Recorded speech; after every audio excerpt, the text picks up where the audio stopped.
আচ্ছা, মানুষের সম্পর্ক নিয়ে তোমার ভাবনা কেমন? মানুষের সঙ্গে মানুষের, না একটা ছেলের সঙ্গে একটা মেয়ে? ছেলে এবং মেয়ে, মানে প্রেমের। পাওলো কোয়েলহো বলেছেন, love is the force that transforms and improves the soul of the world. ভালোবাসা পৃথিবীর আত্মাকে বদলে দেয়। এত মানুষের কথা কোট করো কেন? তোমার নিজের কোনো ভাবনা নেই?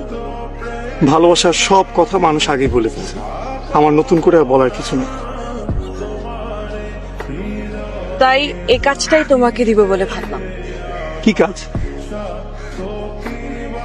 দেখো, মানুষ মানুষ কখনোই মানুষকে ভালোবাসতে পারবে না, কারণ মানুষ কেবলমাত্র তার নিজেকে ভালোবাসে।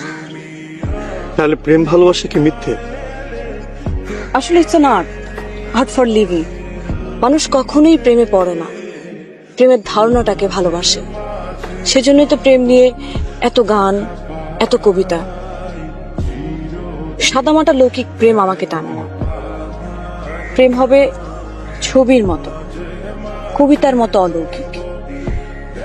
পেতে ইচ্ছে করবে, কিন্তু ছুঁয়ে দেখা যাবে। তোমার কথা বোঝার ক্ষমতা আমার নেই। তুমি সবসময় বলো না, একটা গান শোনাই পেন্টার, আপনি খুব সুন্দর। কথাগুলো খুব সাধারণ, কিন্তু আমার ভালো লাগে। তোমার প্রকাশভঙ্গির কারণেই ভালো লাগে। তাই ভাবলাম তোমার সঙ্গে থাকা যেতে পারে। আমার ভয় করছে। সবসময় এত গান শোনাতে চাও, সুন্দর সুন্দর বলো, তখন ভয় করে না? তখন তো ব্যাপারটা ছিল অনিশ্চিত, আবিষ্কারের উত্তেজনা ছিল। ব্যাপারটা এখনো অনিশ্চিত। যেসব গান তুমি আমাকে শোনাতে চাও, সেসব গান শুনতে শুনতে মনের মধ্যে যে ছবি তৈরি হয়, সেগুলো যদি আমার হাতে তুলে দিতে পারো, তাহলে আমি তোমার। কিভাবে সম্ভব? সম্ভব। প্রেম আসলে আছে, কিন্তু অনেক গভীর, অনেক বেশি অধরা। তুমি যেটাকে প্রেম মনে করো, সেটা সহজে পেয়ে যাওয়া বসবাসের চুক্তি ছাড়া আর কিচ্ছু না।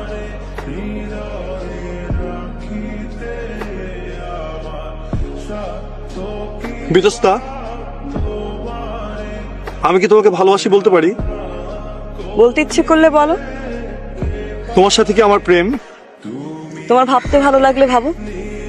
আমার চাই গানের ছবি। আবার দেখা হবে? হবে তো। মাঝে মাঝে তব দেখা পাই।